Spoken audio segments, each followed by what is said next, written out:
Bonjour les Itata et soyez les bienvenus dans votre rendez-vous avec l'actualité. Écoutez ça, aujourd'hui je vous propose une balade culturelle. Et si samedi prochain vous alliez vous promener du côté du François pour écouter de la musique, voir des prestations de danse et bien plus encore, c'est justement ce que Nour Pelage est venu nous présenter aujourd'hui dans le cadre d'un événement que vous connaissez déjà bien sur Zitata. Ils sont venus souvent pour nous le présenter, le Jazz en Battle. Bienvenue Nour. Merci beaucoup. Et merci d'être là. Donc, je suis Nour Pelage, effectivement, designer global et directrice artistique. Et je représente l'ambassade, si je peux dire, du Jazz en Battle festival de cette nouvelle édition. Alors d'habitude, c'est Joachim qui vient. Et cette fois-ci, il a passé le relais à votre personnalité. Et je dis quelle personnalité parce qu'on le verra au fur et à mesure, vous en faites des choses. Et notamment, vous suivez cette édition depuis plusieurs mois, voire ça peut se compter en années. Qu'est-ce que vous apportez à cette édition, justement ? Alors c'est vrai que le Jazz en Battle, j'étais à la genèse en fait de la création de ce festival. Au départ, on n'était pas du tout parti dans cette optique. Et puis l'association Jam Do Over est née, vraiment basée sur la transmission culturelle, la transmission aussi au niveau du jazz afro-caribéen principalement.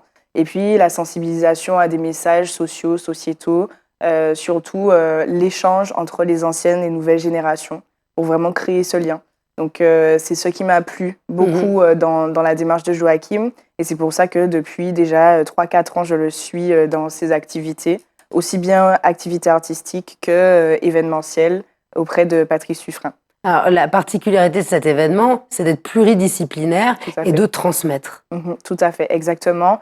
L'objectif, c'était vraiment de créer un événement assez convivial et familial qui permet de rencontrer des artistes de renom, surtout basé sur la culture et les traditions du jazz afro-caribéen, tout en apportant une touche d'originalité, une touche d'innovation, si je peux dire, avec des vraies sonorités caribéennes, mais qui font aussi référence à des styles pluriartistiques, donc la danse, l'art, la peinture, même aussi la rencontre, tout simplement.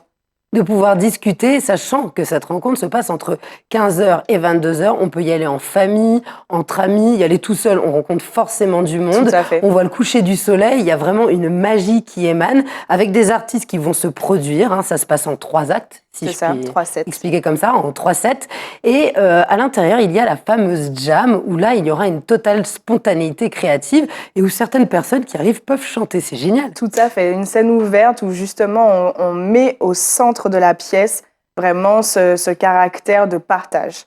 Donc tous les artistes, tous les musiciens, tous les chanteurs, tous les slammeurs sont invités à participer, même les danseurs, pourquoi pas. Ramenez vos instruments, ramenez votre voix, ramenez qui vous êtes, parce que c'est ce qui fait l'essence du Jazz en Battle.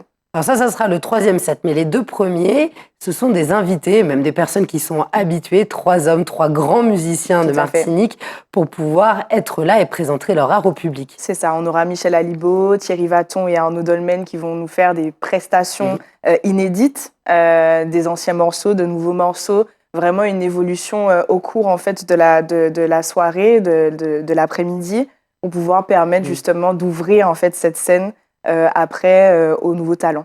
Alors, il y a la musique, mais tout autour, il y a des choses à voir. Il y a des artisans locaux, il y a de quoi se substanter, se nourrir, boire, vraiment passer un très bon moment.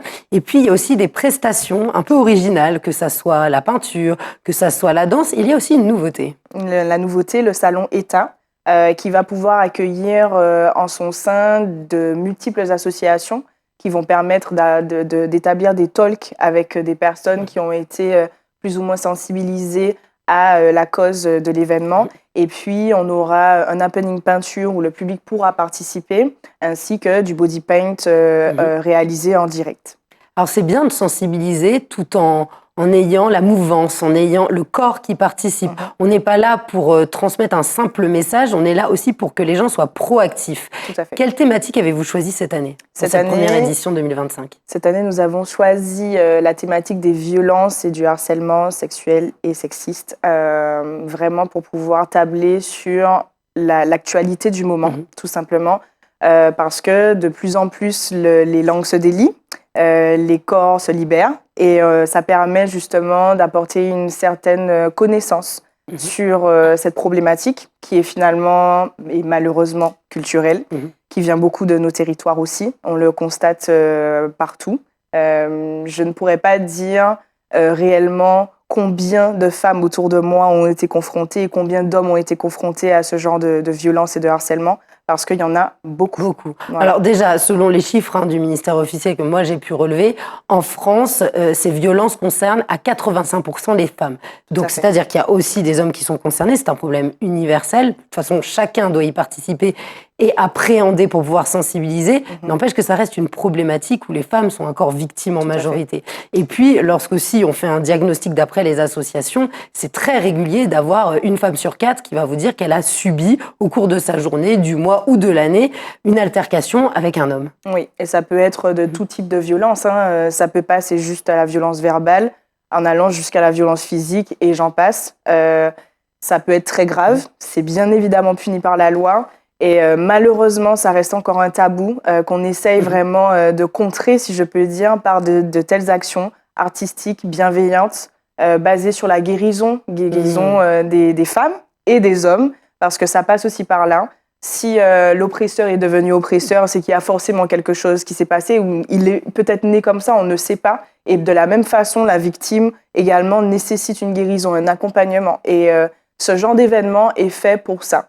Accompagné d'une autre façon. On n'est pas des psychologues, on n'est pas des thérapeutes, mais par contre, l'art peut être une forme de thérapie. Mais c'est une thérapie, puisqu'on parle d'art-thérapie, au-delà de ça. Alors justement, comment allez-vous intervenir cette journée-là? Pour cette édition, j'interviens en tant que directrice artistique et manager des danseurs qui vont performer.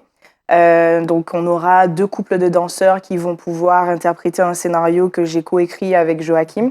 Et ils seront body paintés. Donc on aura une petite surprise, je ne vais pas tout dévoiler, mais il faut savoir qu'il y aura 2 performances où on va échanger la victime et l'oppresseur en termes de rôle, où ils vont effectivement traduire ce que ça représente dans le réel, choquer peut-être, mais surtout sensibiliser, avec une belle conclusion et finalement une apothéose, dans le sens où même s'il y a la violence au départ, il y a forcément une solution, il y a forcément une guérison, il y a forcément une forme de rédemption, si je peux dire.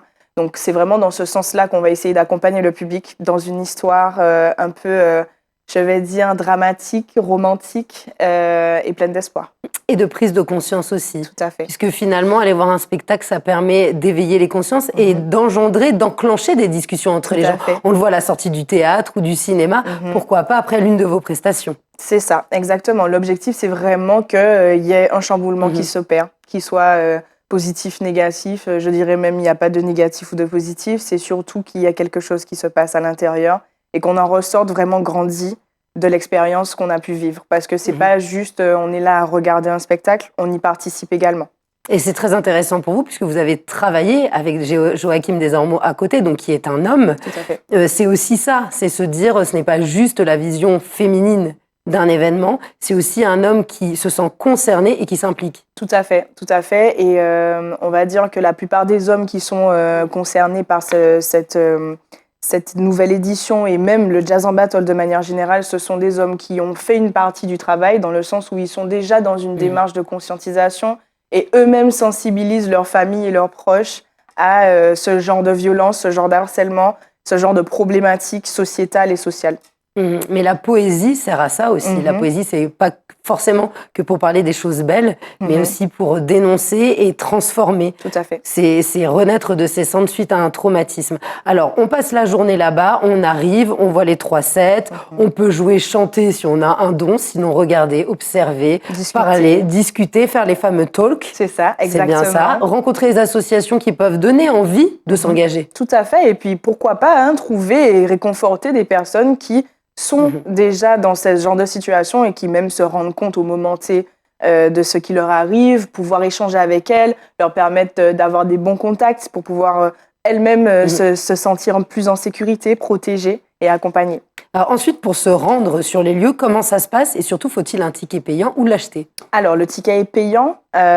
Pour les enfants de moins de 12 ans, c'est gratuit et le tarif est de 20 € pour les adultes.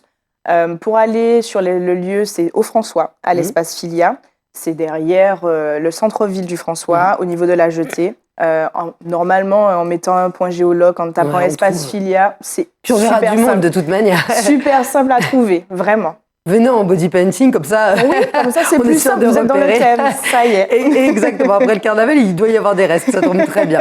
Donc ça veut dire que les gens arrivent, participent à la journée, repartent quand ils veulent, mais en général, avec plus si affinité. Plus si affinité, on ne sait jamais si la jam dure ad vitam aeternam. Et puis on peut retrouver l'ensemble des informations sur Internet, sur les réseaux sociaux. Sur l'Instagram de Jam Do Over et également le mien, c'est possible, Nour-PLS. Voilà, c'est vraiment, je repartage en général toutes les informations liées au festival, puisque en plus de la direction artistique et la scénarisation des performances, je vais pouvoir réaliser le body painting sur les danseurs.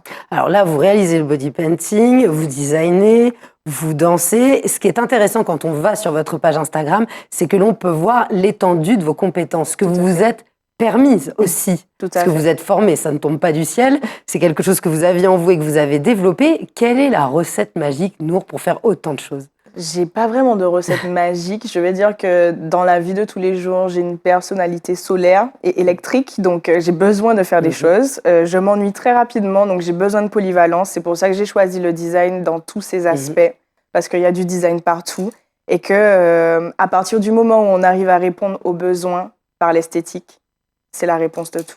Alors vous, qu'est-ce que ça vous apporte, toutes ces activités dans votre vie, de voir la vie avec poésie ? Une forme de plénitude, je dirais, de gratitude et puis aussi de bien-être. L'alignement, c'est important pour moi, dans tous les sens du terme. Donc, j'aime bien dire que si on a 7 chakras, par exemple, on peut avoir 7 types de design qui s'élancent et puis voilà, qui fonctionnent en synergie et qui permettent de créer justement des shows pluriartistiques, des événements, des objets, même à manger, de la photo, des galeries, des vernissages. Enfin, on peut avoir pléthore de possibilités avec le design et l'art mélangé.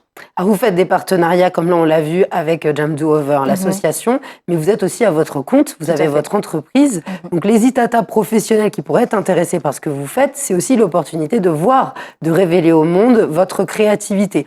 Vous avez pu accompagner certains artistes dans des clips vidéo. Tout à fait, Demoiselle 10, alors pas dans des clips, mais Maureen sur son vernissage Mo Art, et plusieurs autres petits artistes justement que j'accompagne, et aussi des sociétés privées, des petites et grandes entreprises en fonction des besoins. Donc tous les projets chez vous sont intéressants à partir du moment où vous êtes sur la même vibe. Est-ce qu'il y a une valeur qui vous accompagne particulière, que vous avez envie de transmettre au monde lorsqu'on vous confie un projet ? La valeur, je vais dire que j'en ai plusieurs. C'est important pour moi l'éthique, le respect des différentes valeurs communes, mais aussi le respect de soi. C'est-à-dire que effectivement ma personnalité peut prendre beaucoup de place et j'aime bien justement être bien organisée. Donc on va avoir respect, organisation et puis partage, échange, évolution. C'est très bien dit, c'est un beau menu. On pourra peut-être vous retrouver à l'international bientôt.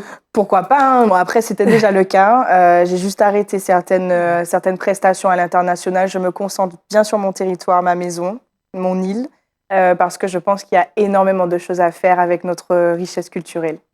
Alors, on va rappeler la date, c'est ce samedi 15 mars de 15h à 22h. On pourra venir à votre rencontre pour pouvoir vous poser des questions sur vos prestations extra ainsi que pendant le moment. Et puis, profiter de la musique et de ce que fait le Jam Do Over, cette association qu'il faut soutenir, puisque c'est une véritable dynamique. Le mot de la fin, peut-être, pour les Itata ? Eh bien, n'hésitez pas à vous déplacer vers le François, direction l'Espace Filia, pour un festival haut en couleurs, pluriartistique et riche en émotions. Merci beaucoup, Nour, d'avoir été parmi nous. Je vous dis à bientôt. Merci pour vos prochains projets. À bientôt. Merci les Itata. On compte sur vous pour votre ouverture d'esprit, votre curiosité en famille, entre amis. Le rendez-vous est pris ce samedi. À bientôt pour un prochain Écoutez ça. Jazz en Battle en 2025, 3 dates, 3 lieux, 3 écrins pour l'expression pluriartistique autour du jazz afro-caribéen et des sujets de société. Pour la première de l'année, retrouvez la Jam au cœur de l'événement pluriartistique le 15 mars de 15h à 22h à l'Espace Filia au François. L'association Jam Do Over vous offre un rendez-vous inédit avec ceux qui façonnent notre identité musicale et artistique caribéenne. Info au 06 80 61 92 35. Rendez-vous le 15 mars. En attendant, suivez-nous sur Facebook, Instagram et WhatsApp. Un événement en partenariat avec la ville du François et Itata TV. Jazz en Battle.